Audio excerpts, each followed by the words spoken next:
He was just about to pour himself a cup of evening tea when he suddenly froze.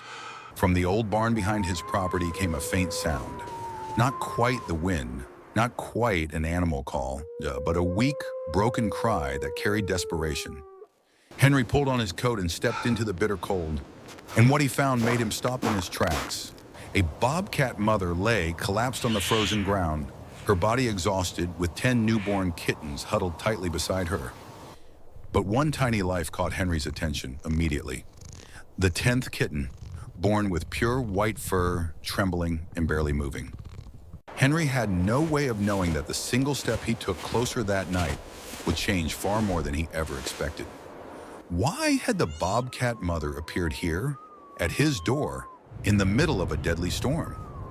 And why would this fragile albino kitten become the quiet link between a lonely old man and a wild family fighting to survive? And what followed was not loud or dramatic, but it gently challenged everything we believe about compassion, connection, and second chances.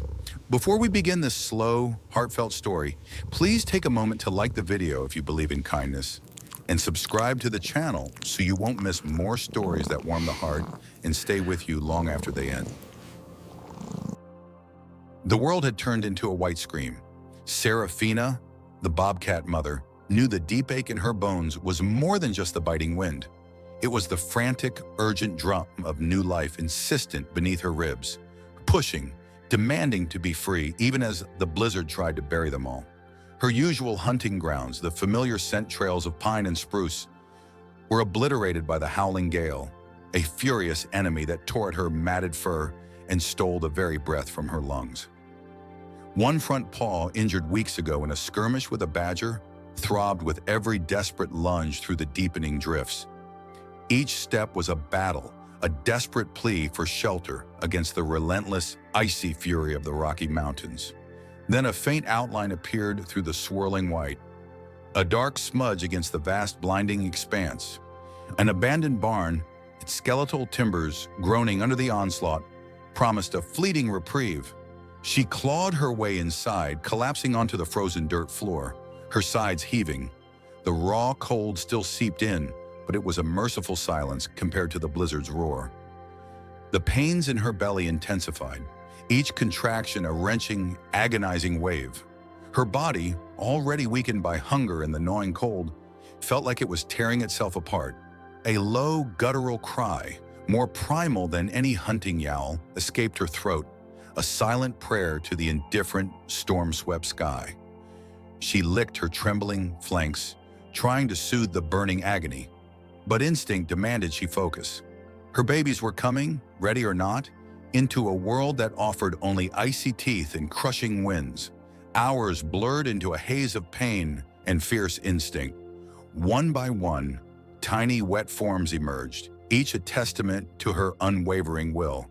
She cleaned them meticulously, her rough tongue stimulating their first gasps of life, nudging them towards her milk-heavy teats. 9 tiny bobcats, their soft fur patterned like miniature versions of her own, suckled greedily, their small bodies radiating a fragile warmth against her own chilled skin. Relief, thin and fleeting, washed over her, a momentary lull in the storm of her suffering. But then another surge of pain, stronger, more relentless. She was not finished. The 10th kitten, smaller than the rest, finally came. But as Serafina cleaned it, a jolt of confusion ran through her. This one was different.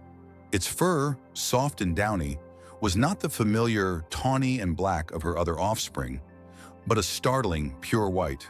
Its eyes, still tightly shut, seemed to lack the dark pigment of its siblings. It was fragile, so incredibly fragile, and shivered even against the warmth of her body, struggling to find a teat. A silent, instinctive fear tightened in Serafina's chest. This little one, so starkly different, would face an even harder life in the unforgiving wilderness. It was a beacon in the dark, but also a target, an anomaly. She nudged it closer, a fierce, primal love overriding her instinctual trepidation. All her babies needed her, especially this vulnerable white ghost of a bobcat. The wind howled outside, a sinister lullaby, and Serafina knew, with a certainty that chilled her to the bone, that the greatest challenges still lay ahead for her unusual 10th cub and for them all. Days bled into a frozen nightmare.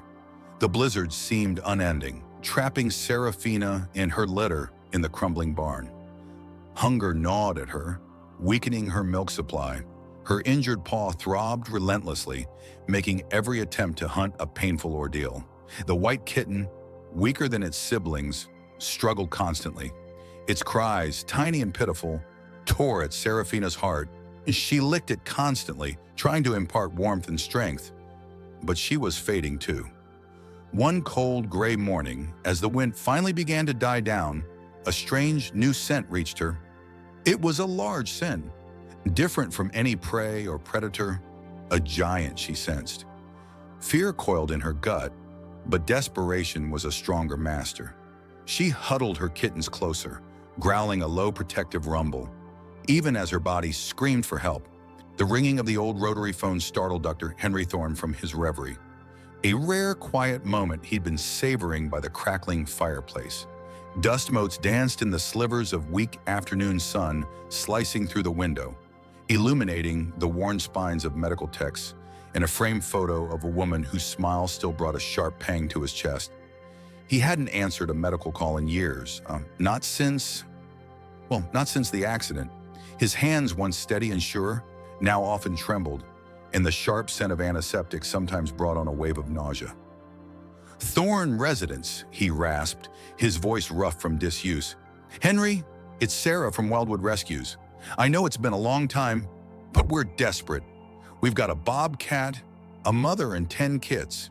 The 10th, she's an albino, severely underweight, possibly hypothermic.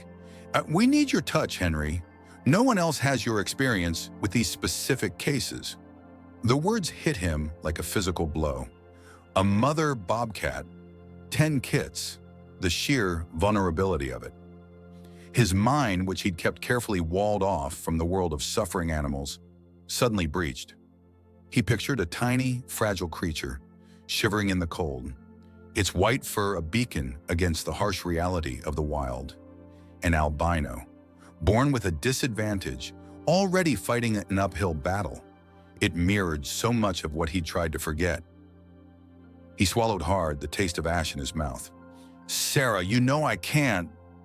"Please, Henry, just look at her. We're bringing them in now. She's named Serafina. She needs you." He could have said no. He should have said no. The memories, the crushing weight of past failures pressed down on him. But something in Sarah's voice, a raw plea that bypassed his defenses, snagged onto a long dormant part of him. A spark, a forgotten purpose. He closed his eyes, picturing the tiny white bobcat kit. Serafina. He could almost feel the flutter of her tiny heart. This wasn't just about an animal anymore. It was about a chance to re-engage with life, to perhaps find a sliver of redemption he hadn't known he still craved. He sighed, the sound heavy with resignation and a flicker of something akin to hope. "All right, Sarah, I'll be there." The world was a jarring chaos of unfamiliar scents and terrifying vibrations. My tiny body, no longer nestled against the warmth of my mother or siblings, was jostled relentlessly. The air was colder, sharper, and the metallic tang of something alien filled my nostrils. I heard muffled rumbling sounds, giant voices that vibrated through the floor of my confinement, causing my already aching head to throb. My stomach was a hollow cavern of hunger, a dull ache that had become a constant companion. Every muscle in my tiny frame tensed, ready to spring. But where?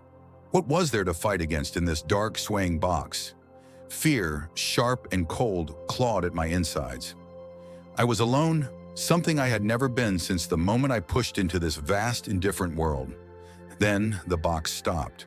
A sudden jolt threw me against the rough fabric. The lid was lifted, and a blinding light assaulted my sensitive eyes. I squeezed them shut, burying my face into my own fur, whimpering softly. Giant hands, enormous and terrifying, reached in. The scent of antiseptic, sharp and unfamiliar, burned my nose. Panic surged, a hot wave.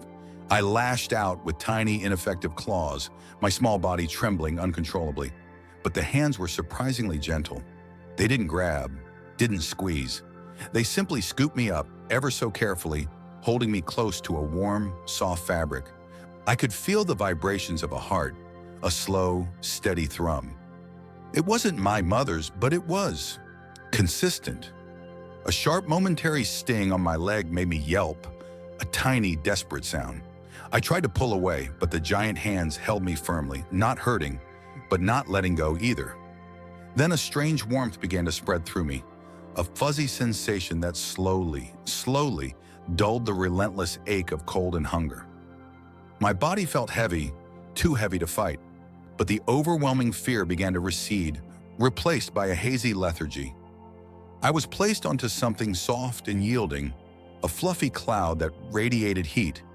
It was the most comfortable I had been in what felt like an eternity. I drifted half asleep, aware of soft murmurs above me, gentle movements. No more jostling, no more cold, just warmth and the comforting, distant thrum of that steady heartbeat. My tiny ears twitched, picking up the sound of lapping, the soft murmur of my mother, perhaps. But no, it was too close, too distinct. A new scent, rich and inviting, reached my nose. Hunger, temporarily dulled by the strange warmth, flared anew. I tried to lift my head, but it felt impossibly heavy. Then a new sensation. Something soft and rubbery touched my lips, and a sweet, milky liquid flooded my mouth. It was heaven. I swallowed greedily at first, then more slowly, savoring the taste. Clean water followed by nourishment. My body, which had been a constant source of pain and fear, began to relax, to soften. The giant hands were still there, gently supporting me, making sure I didn't choke. They weren't scary anymore. They were protectors. My eyes, still pale and sensitive, fluttered open. Above me, a blur of a giant face, lines etched with age, but with eyes that were surprisingly kind, surprisingly gentle. In them, I saw not fear, but a flicker of something that felt like hope. And in that moment, as the last of the milk warmed my belly, a tiny, unfamiliar feeling bloomed in my chest. Trust. The world was a symphony of overwhelming sensations. The rough burlap beneath her belly, the acrid scent of antiseptic that stung her nostrils, a smell that meant danger out in the wild. But here, strangely, was intertwined with the low, rumbling voice of the giant named Henry. Serafina, the bobcat, pressed deeper into the soft, repurposed blankets, her muscles tensing, then releasing. The contractions were coming faster now, a deep, primal rhythm taking over her body. She remembered the fear, a cold, sharp claw in her gut when the giant's hands had first touched her, the sting of a needle, a brief, burning pain, followed by a blissful, heavy warmth that had dulled the edges of her terror. Now in this strange, enclosed den, the giant's touch was different. It was firm, yes, but gentle, a reassuring pressure on her flank as another wave crashed through her. A tiny, wet bundle slid from her, and Serafina, guided by an ancient instinct, began to clean. 9 times this happened, each new life a burst of triumphant instinct. 9 tiny, squirming bodies, each a miniature echo of her own spotted fur, nuzzling blindly, instinctively, towards warmth and sustenance. Relief washed over her, a deep, profound sense of accomplishment.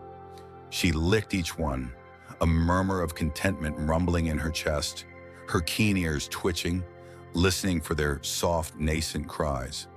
Henry the giant moved with a quiet efficiency, and his presence a steady anchor in the swirling chaos of new birth. He'd cleaned away the last traces of fear, offering a bowl of fresh, clean water that had tasted like nectar after days of parched thirst, in a plate of something savory and meaty that her body had gratefully devoured. The sharp edges of her hunger, a constant companion in the harsh wild, had finally dulled. But then a different sensation, another contraction, less urgent, more drawn out. Serafina tensed, a flicker of uncertainty. She had thought it was over. Henry, too, seemed to pause, his low voice murmuring words she couldn't understand, yet somehow conveyed a sense of anticipation. Another tiny life, smaller than the rest, emerged. Serafina lowered her head, ready to lick, to clean, to embrace this 10th unexpected gift. A gasp. It was a sound Henry made, a sharp intake of breath that vibrated through the floorboards and into Serafina's sensitive ears. Her own instincts were momentarily overridden by the startling sight. This kitten was different, so utterly, completely different. Its fur, instead of the rich, earthy tawny spotted with dark rosettes that marked her kind, was a startling, ethereal white. And its eyes, when the tiny lids fluttered open, were not the deep blue-green of new kittens, but a striking, almost translucent amber blue like polished river stones. A strange, unfamiliar scent emanated from this tiny creature, not unpleasant, but alien, a pure, unblemished white. Fear, a different kind, pricked at Serafina. Was this cub weak? Would it be rejected by the wild, by its own kind? Would it be seen as a burden, a target? Her heart pounded with a mix of primal protectiveness and a deep, instinctual worry for this most vulnerable of her offspring. Henry's voice was softer now, a reverent whisper. "Dawn," he murmured, the sound a gentle caress on the air. He didn't touch the small white bundle immediately, but rather observed, his large, kind eyes filled with an emotion Serafina couldn't quite decipher, but which felt like a blend of wonder and concern. He seemed to understand somehow that this was more than just a different color. This was, special. A miracle in the manger, as the giants might say. A stark white bloom in a nest of brown. Serafina nudged the albino kitten closer to her body, feeling the delicate shiver of its tiny form. She would protect it, as she would protect all her children.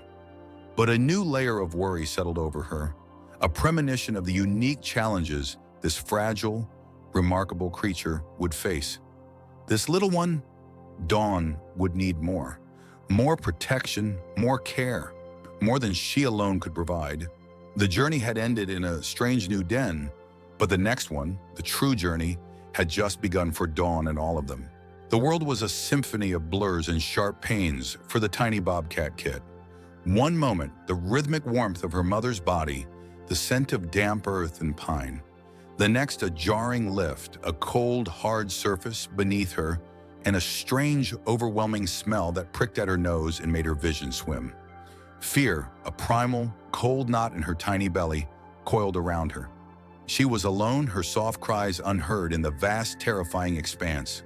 Her limbs, uncoordinated and weak, pushed against nothing, searching for the familiar comfort that had vanished. A gentle prod, then a sharper sting in her flank, followed by an immediate rush of warmth that spread through her, making her drowsy. Was this another dream? A bad one? Like the ones where she couldn't find her mother? The giant moved around her, a constant presence. At first, he was a looming shadow, his scent foreign and a little frightening. His touch, though, was different from the quick, sharp nips of her siblings or the gentle nudges of her mother. It was deliberate, careful, and always warm. He made soft, rumbling sounds, not unlike her mother's purr, but deeper, resonating through the cold surface beneath her. There was a constant low hum in this new den, a steady whirring sound that filled the silence that used to be punctuated by the rustle of leaves and the distant calls of unseen creatures. She was always tired, a deep, bone-weary exhaustion that pulled at her tiny muscles. Her body felt like it was fighting a war, a constant battle that sapped her strength with every shallow breath. Sometimes a tiny tube, surprisingly soft, would slide into her mouth, bringing with it a taste that was neither milk nor water, but something nourishing that helped to quell the deep ache in her stomach. Each day was a struggle, a tiny victory measured in heartbeats. Her heart, a frantic hummingbird's flutter, was monitored by a strange contraption that beeped with an insistent rhythm. Sometimes the beeps would slow, and a cold wave of panic would wash over the giant. She felt his frantic energy, his quick, decisive movements, and then another prick, another infusion of warmth. Her tiny body, so fragile, was a battleground, and the giant was her fiercest warrior. He would hold her for long stretches, his chest a warm, vibrating mountain, his fingers gently stroking her an incredibly soft fur. In those moments, the fear would recede, replaced by a strange, new sensation, a flicker of something that felt like safety. The sting of the needles, once terrifying, now preceded a calming warmth, a release from the gnawing pain that had become her constant companion. The world outside her immediate, warm cocoon remained a mystery. She remembered flashes of green, the rough texture of bark, the faint scent of deer. Now it was sterile white and the smell of antiseptic, a constant reminder of her weakness. But the giant, Henry, he was a steady anchor in this confusing new reality. He spoke to her in low tones, words she didn't understand, but the inflection was always gentle, always hopeful. When he placed her back in her soft, warm nest, she could still feel the phantom warmth of his hands, a comfort that slowly seeped into her tiny, aching bones. She ate from his hand, a thick, milky substance, learning to trust the rhythm of his presence. Each swallow was a monumental effort, but the hunger, once a burning emptiness, was slowly, painstakingly being filled. Her eyes, a pale, almost ethereal blue, would sometimes open fully, blinking against the harsh clinic light. In those moments, she would try to focus on the giant's face, tracing the lines of his brow, the gentle curve of his smile when she took another sip of the nourishing liquid. He was a protector, a provider, a strange, two-legged creature who, despite his size, radiated only tenderness. The battle for her life continued, every breath a testament to her fragile will to live, and every intervention from Henry a desperate plea against the encroaching darkness. She was Dawn, a tiny spark of life, teetering on the edge, and in Henry's dedicated care, that spark, however fragile, refused to be extinguished. Clara, Henry's bright-eyed vet student, bustled through the clinic, a whirlwind of boundless energy and fresh ideas. Henry had come to rely on her, a steady anchor in the storm of Dawn's fragile recovery. Today, however, Clara's usual effervescence was tinged with a quiet awe. She'd spent the morning observing Serafina, the tiny albino bobcat kit, and her mother, Dawn, a creature still grappling with the ghosts of a hard life. What Clara witnessed defied explanation, yet it was undeniably real.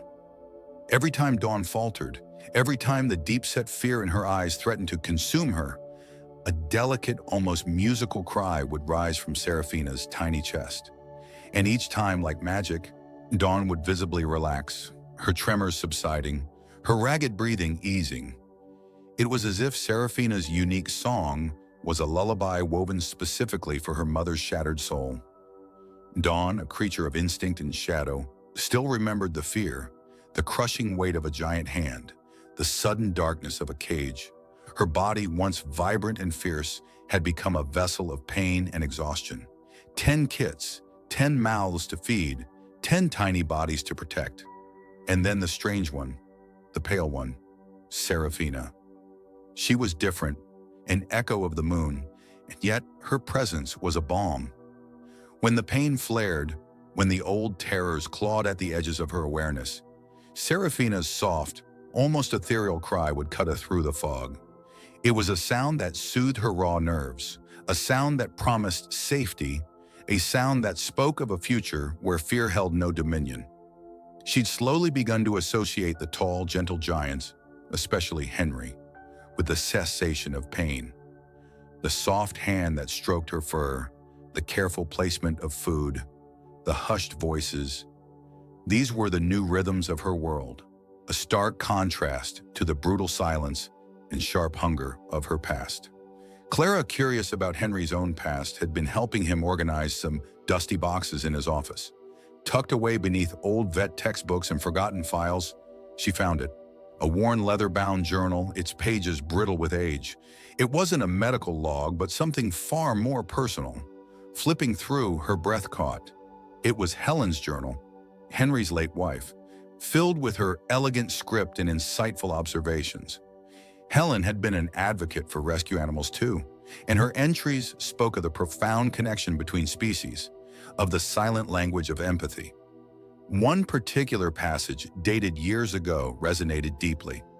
Love truly given has a way of mending even the most shattered hearts, not just the recipients, but the givers too.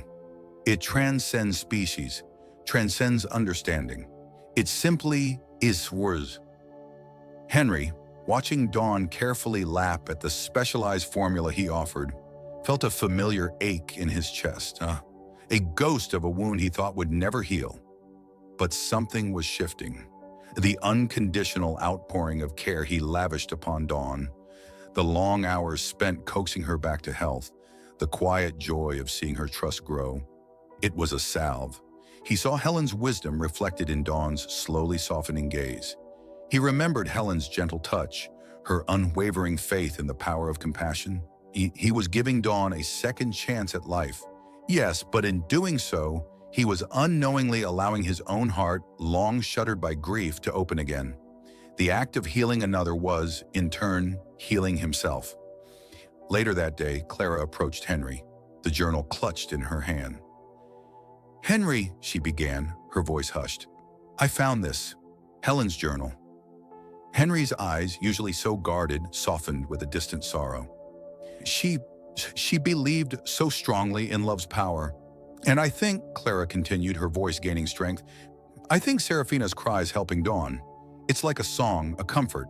And I think your love for Dawn, Henry, is doing the same for you." He looked at her, then back at Dawn, who was now resting peacefully. Serafina nestled close. The truth of Clara's words settled over him, warm and profound. It wasn't just Dawn he was rescuing. It was a part of himself, a part he thought had died with Helen. The echoes of the past, once painful, were now interwoven with present hope, a quiet symphony of healing. The feeling for Dawn was one of slow unfolding. The initial fear of the giant hands had lessened. The sharp sting of the needles, once terrifying, now preceded a blessed numbness, a easing of the constant throb in her body. The clean water tasted like rain after a long drought, and the food, always plentiful, filled the aching void in her belly.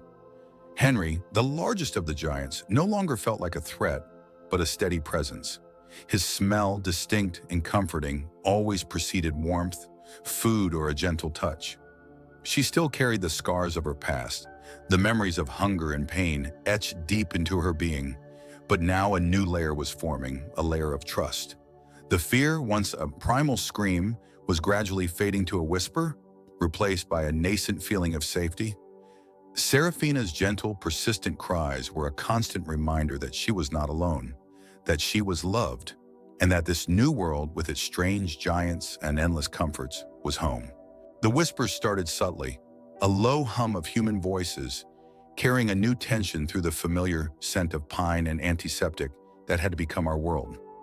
Henry, the giant whose hands once felt like thunder, but now offered endless warmth, was different. His brow was often furrowed, his shoulders a little stiffer. Mother, nestled deep in her den, felt it too. Her tail twitched restlessly, her gaze sharper, more alert. The world outside our haven, it seemed, was beginning to stir.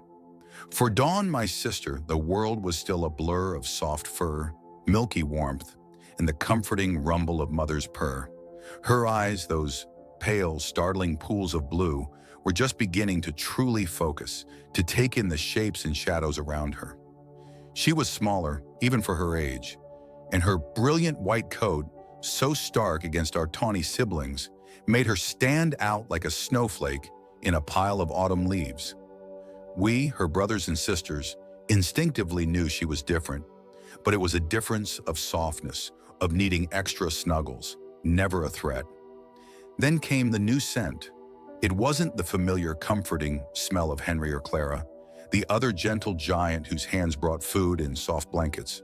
This new scent was sharp, chemical, like the strange instruments the giants sometimes used on us, a cold, calculating smell that prickled the fur along my spine.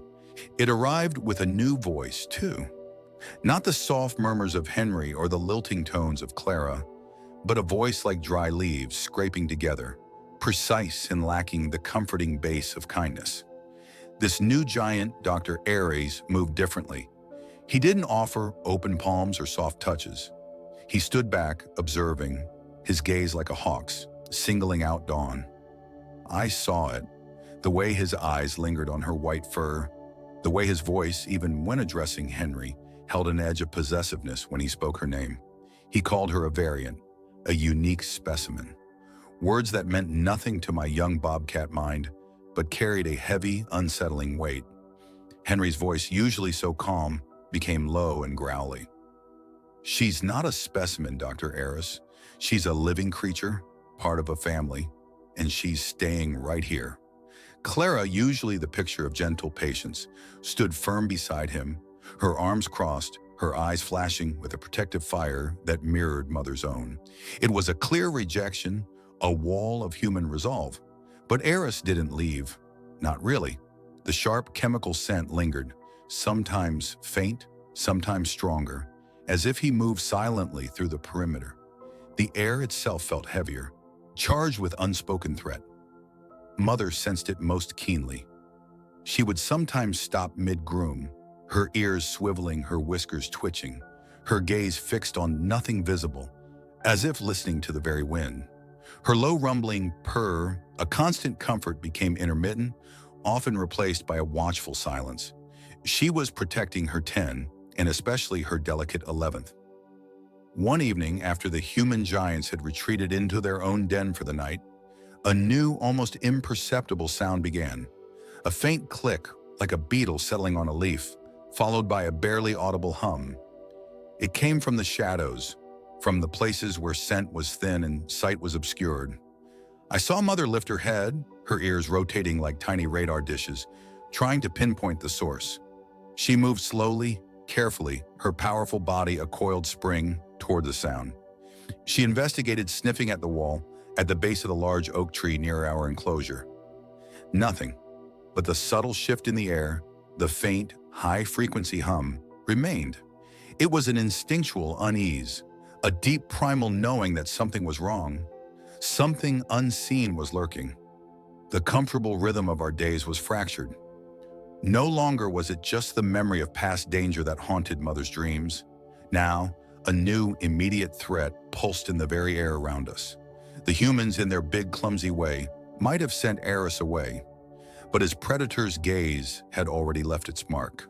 He wanted dawn, and the silent clicks, the faint hums, suggested he hadn't given up. The storm hit hard, a sudden, furious assault on the old clinic.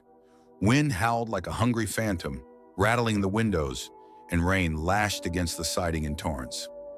Inside, the dim emergency lights flickered, casting long, dancing shadows that made the familiar shapes of medical equipment seem monstrous. Henry had just settled back into a restless doze on the cot beside Dawn's incubator. The rhythmic purr of the tiny Bobcat kit, a fragile counterpoint to the tempest outside. He'd barely closed his eyes when a sharp metallic screech ripped through the clinic, a sound utterly out of place, even amidst the storm's fury. As Eris moved with practiced stealth, the storm providing perfect cover for his malevolent intent. He slipped ear through the shattered window, boots silent on the linoleum, a low growl of satisfaction rumbling in his chest. His eyes, cold and calculating, darted toward the incubator, its soft glow a beacon in the gloom. Dawn, the albino kit, his prize. He ignored the other animals, the cages filled with watchful, confused eyes. His focus was singular, honed by a twisted sense of ownership. He was almost there, a hand reaching for the latch, when the air vibrated with a sound that clawed the deepest instincts of every creature present. Serafina, tucked away in her spacious outdoor enclosure, had felt it first, a ripple of wrongness, a shift in the night's already tumultuous energy, the scent of a stranger, a human, but one laced with a desperate, predatory edge she knew too well from her wild days. Her hackles rose, a primal alarm shrieking through her. It was too close to her babies, too close to her vulnerable little one. Even though they were separated, even though she was healing, that maternal instinct, fiercely primal, seized her. She launched herself at the fence, a blur of muscle and fury. Her cries, usually a low chuff of warning, morphed into something else entirely. A raw, piercing shriek that carried over the wind's wail, a frantic alarm that vibrated through the very earth. The sound, sharp and desperate, ripped Henry from his light sleep. He was on his feet in an instant, heart pounding, his mind grappling with the source of such a profound distress call. It wasn't the usual nocturnal restlessness. This was pure, unadulterated terror and fury. "Clara!" he bellowed, already moving, reaching for the flashlight on the nearby table. Clara, a lighter sleeper than Henry, was already stirring, her brow furrowed in alarm. She scrambled out of her own makeshift bed, pulling on her boots.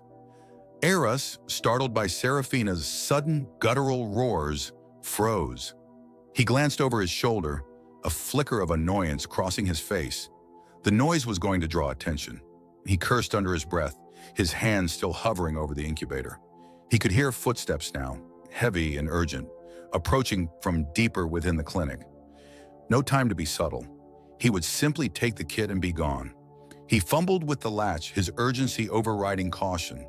Henry burst into the room, Clara right behind him, the beam of his flashlight cutting through the gloom like a spear. It landed squarely on Eris, frozen mid-act, his hand just inches from Dawn's incubator. The man spun, eyes wide with feral surprise, his face contorted into a mask of rage. He was trapped, but Eris was not one to yield. He wouldn't leave empty-handed. Not when his prize was so close. He snatched at the incubator, trying to tear it open, to grab the tiny, vulnerable bundle within. "Get away from her!" Henry roared, a primal sound of protection that mirrored Serafina's earlier call. He lunged, tackling Eris, sending them both crashing against a row of cages. The clinic erupted into chaos. The clang of metal, the snarls of bobcats and other rescued animals, Clara's sharp cry of alarm. Serafina's frantic roars intensified from outside. A mother's warning, a wild, untamed promise of vengeance against any who would dare harm her young. Eris struggled, but Henry, fueled by a deep, unwavering love for every creature under his care, held on, his grip like iron. The storm raged outside, mirroring the battle within, a furious symphony of nature and human desperation. The world fractured into a dizzying chaos of shadows and shouts. Eris, the large male bobcat, a formidable figure who had provided a precarious shelter, shoved her forward with a guttural growl that vibrated through her small, vulnerable body. Dawn, the tiny albino bobcat, clung to Serafina's flank, a white beacon of fragility against the older bobcat's tawny fur. Serafina's instincts screamed to flee, to disappear into the dense underbrush, to protect the delicate life beside her from the looming giants.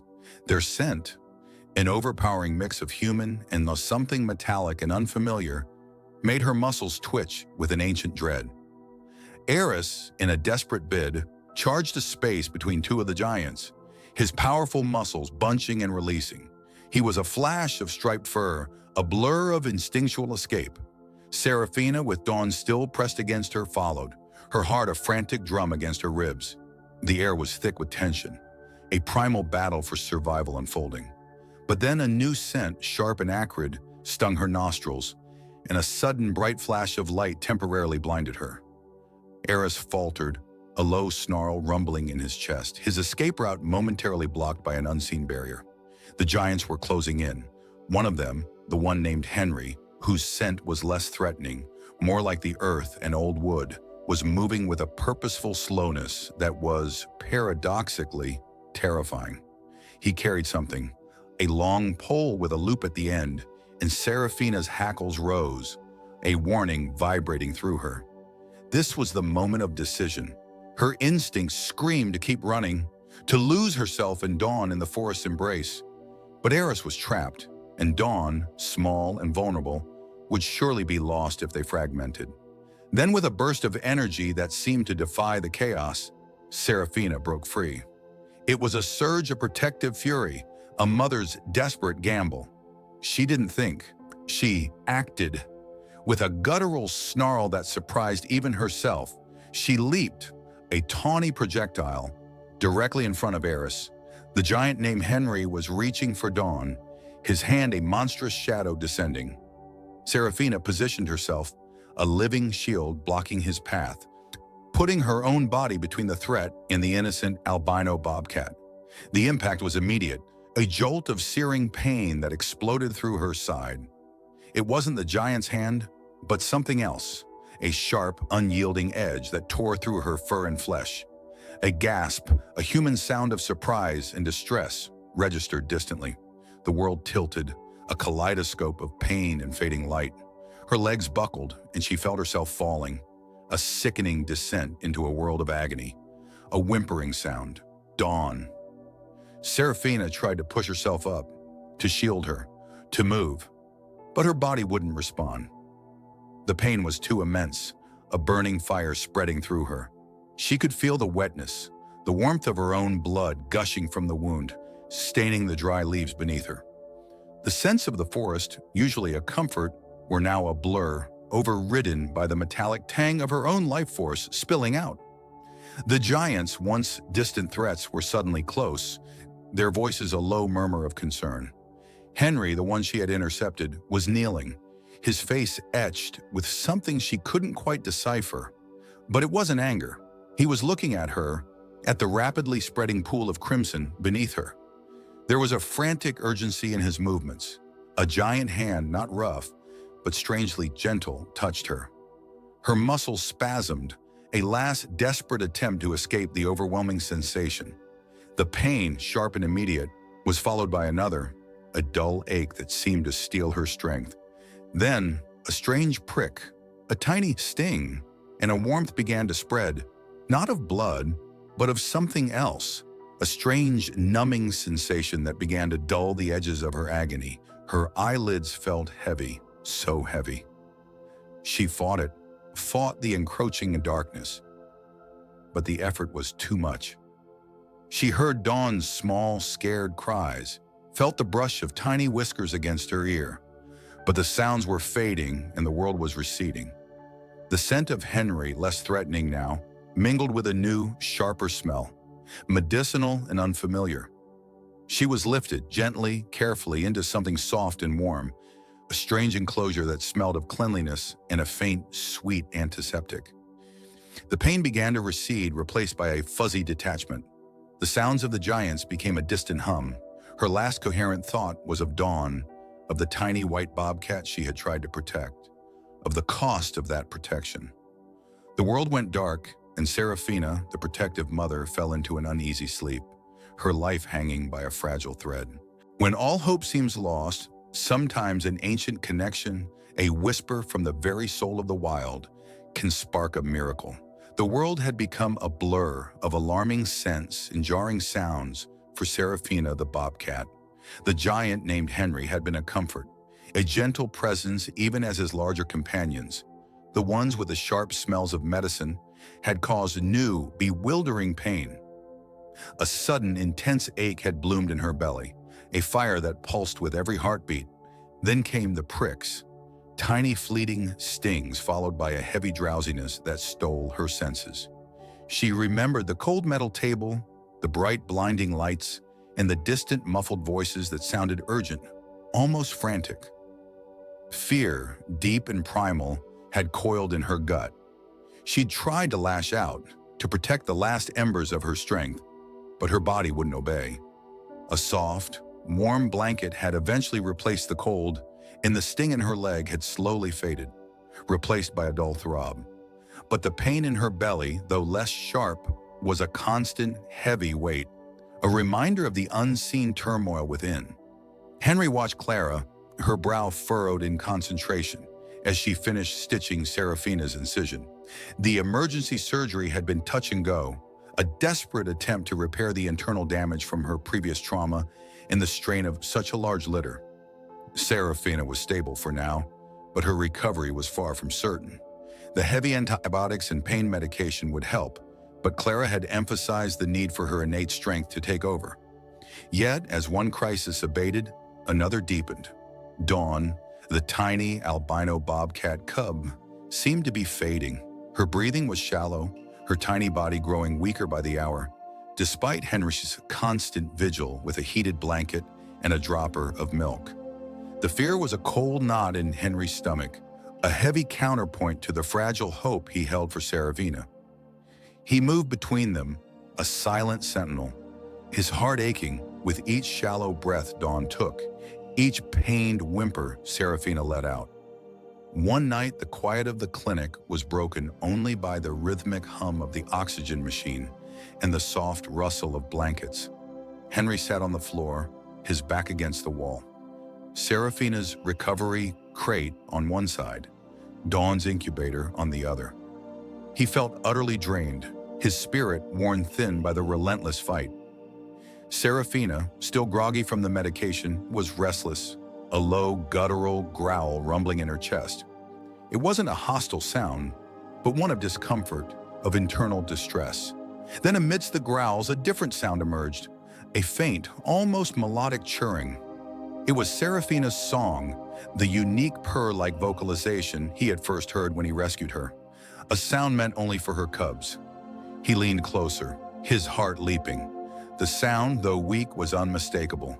He looked at Dawn, so small, so fragile, her breath barely visible. A desperate idea sparked. Carefully, gently, he opened Serafina's crate, her eyes, still a little unfocused, fixed on him. He eased the side of the incubator open and with the utmost tenderness, lifted Dawn, her minuscule weight barely there. He placed Dawn next to Serafina, between her front paws on the soft blanket. Serafina, despite her pain, shifted instinctively. Her rough tongue, a texture Henry now knew well from the occasional tentative licks she'd given his hand, extended. She began to gently lick Dawn's tiny albino head. It was slow, deliberate, a primeval act of comfort and recognition. A profound silence descended, broken only by the soft, rhythmic sound of Serafina's licking. As if by magic, the tension in Serafina's body seemed to ease. Her song grew stronger, a soft, rumbling purr that vibrated through the air. And then, a miracle. Dawn's breathing, which had been so shallow, began to deepen, to stabilize. A tiny, almost imperceptible twitch of her paw, a slow, gentle stretch. Henry, watching with bated breath, felt tears sting his eyes. Serafina's wounds, though still visible, seemed to mend, her pain receding as she focused on her fragile cub. Dawn's heartbeat, which Henry had been monitoring so anxiously, strengthened, a steady, life-affirming rhythm. It was more than just physical contact, it was a spiritual transfusion. The mother's innate drive to protect, to nurture, flowed into her most vulnerable cub, and in doing so, healed them both. Henry understood then. It wasn't just medicine, or careful husbandry, or even his tireless devotion. It was the bond, ancient and unbreakable, between a mother and her child. The ultimate medicine, a song of healing echoing across the wild, a testament to the enduring power of love and trust, forged anew in the quiet sanctuary he had created. He leaned back, letting the profound moment wash over him, a renewed sense of purpose filling his weary soul. The scent of fresh rain on pine needles, a smell she hadn't truly known in so long, carried on the morning breeze. It was a new beginning, not just for the world outside, but for the small, fragile things within it, a quiet promise of hope and resilience blossoming with the dawn. Serafina stirred, the warmth of the sun a gentle weight on her back. For a long time, the world had been a cacophony of sharp pains and the gnawing ache of hunger. There had been the jarring jolt of capture, a crushing fear as giant hands scooped her up, the metallic tang of fear in her mouth. The sting of needles, sharp and cold, had been a terrifying violation, followed by a strange, heavy lethargy. But then, after the fear, came the relief. The soft bed beneath her, the clean water that no longer tasted of stagnant pools, the rich, meaty scent of food offered consistently. The giant humans, initially towering threats, had become sources of an unexpected, comforting presence. Their voices, once booming and frightening, were now soft murmurs, their hands gentle even when they prodded and poked. Trust, a forgotten instinct, slowly began to unfurl within her. Dawn, her 10th and most precious kit, also thrived. Her first memories were a blur of discomfort, a persistent weakness, and the overwhelming scent of her mother's desperation.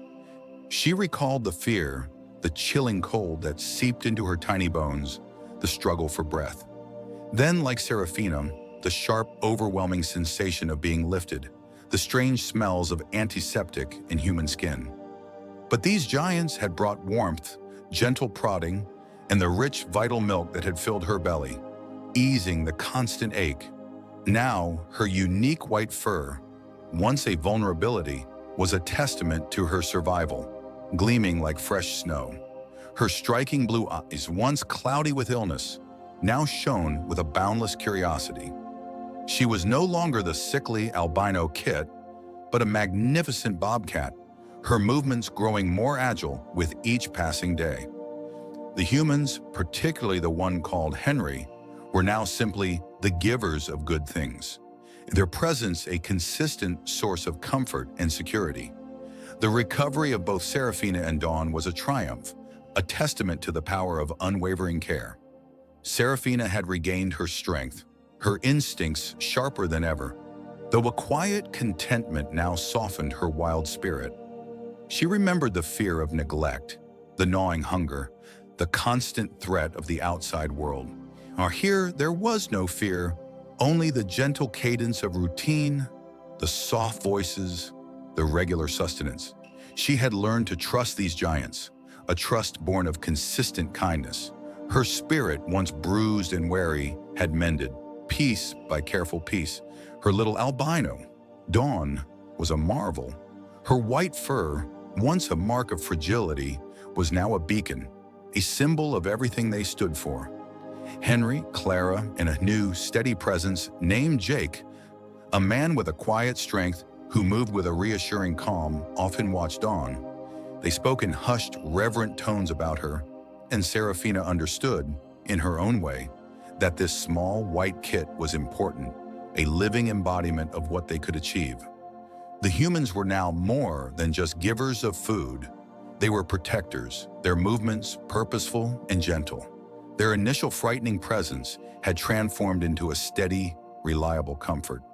And then one day the sounds changed.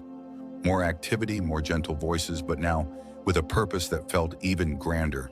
Henry, Clara, and Jake established Dawn's Sanctuary, a place named for her unique kit, a haven for other injured and neglected creatures. The construction, initially a jarring disruption, became a promise of peace for others like her, a testament to what trust, care, and rehabilitation could achieve. Serafina watched from her own safe haven as the giants brought in more of her kind and other wild things, all with that same wary fear in their eyes, the same hunger in their bellies, the same brokenness in their spirits. She knew, with the deep instinctual wisdom of a survivor, that here in Dawn's sanctuary they would find what she had found: healing, hope, and the quiet embrace of a new beginning. The scent of pine needles and damp earth had always been Serafina the bobcat's world, a tapestry of sharp instincts and primal survival. Yet the memory of that crushing helplessness, the metallic tang of fear in her mouth, still echoed in the quiet corners of her mind. The large, soft net had descended with startling speed, a sudden dark cloud eclipsing the familiar trees. Then came the disorienting jolt, the sensation of being lifted, suspended. The world is spinning in a blur of unfamiliar shapes and sounds. Her tiny kits, so vulnerable, had been a weight in her heart heavier than any physical burden. The smallest, Dawn the bobcat, with her unnaturally pale fur, had shivered most violently against her. Fear was a cold, sharp claw, digging deep. The new den was different. Not the familiar hollow beneath an ancient oak, but a structured space, smelling of fresh straw and something clean, almost sterile. Giant hands, initially terrifying in their proximity, had moved with a strange gentleness. A prick, a momentary sting in her flank, followed by a dizzying warmth spreading through her limbs, dulling the sharp edge of her anxiety. It was a release, a letting go of the constant vigilance that had been her life. Water, clear and cold, had appeared, and later, meat, rich and sustaining, unlike the meager finds of a lean season. Henry, the largest of the giants, had moved with a deliberate slowness, his voice a low, rumbling sound that, over time, lost its threatening edge and began to weave itself into the comforting cadence of her new existence. For Dawn the bobcat, the world had always been a brighter, more overwhelming place. The sun, a searing glare, the shadows, a confusing blur. Her mother, Seraphina, the bobcat, had always been her anchor, her safe harbor. When the giants had come, the fear had been a cold, shaking tremor through her small body.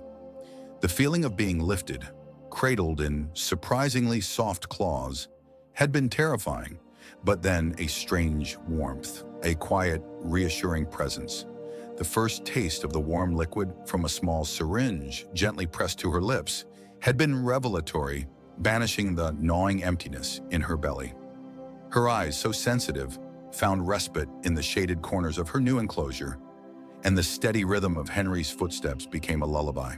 And the initial pain in her small, ailing body had slowly, imperceptibly receded, replaced by a growing strength, a newfound resilience. Henry, with his silver hair and a lifetime etched into his kind eyes, found a renewed purpose in their story.